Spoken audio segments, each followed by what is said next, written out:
Hi, I'm Stacy Miller, founder and CEO of Bayview Financial Planning. And today we're going to talk about where to stash your cash. Interest rates are really high right now compared to the last several years. So, where do you put your cash? How do you take advantage of those interest rates? Well, if you have your money in a savings account, the number one question that you should be asking is, what is the interest rate that you are being paid? If it's somewhere near zero, which is actually the rate that most savings accounts are paying, then you need to choose one of the options that I talk about in my recent blog. One of the ideas is a high yield savings account. It looks and feels a lot like a regular savings account. It's just paying a much bigger interest rate. You can still access it regularly like a regular savings account, so you're not locked in for any period of time. Generally, you don't have to have a minimum, but there are some that have minimums.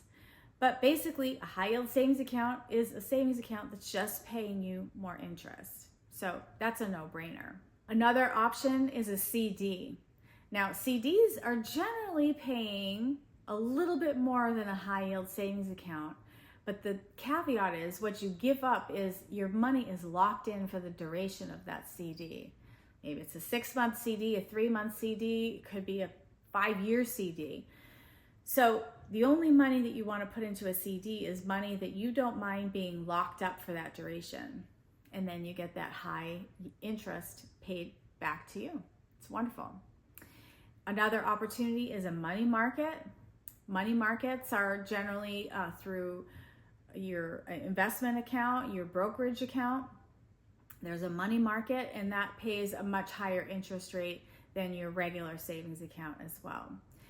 There's also T-bills, which you can buy directly from the government, and some of the short-term T-bills, because we have an inverted yield curve.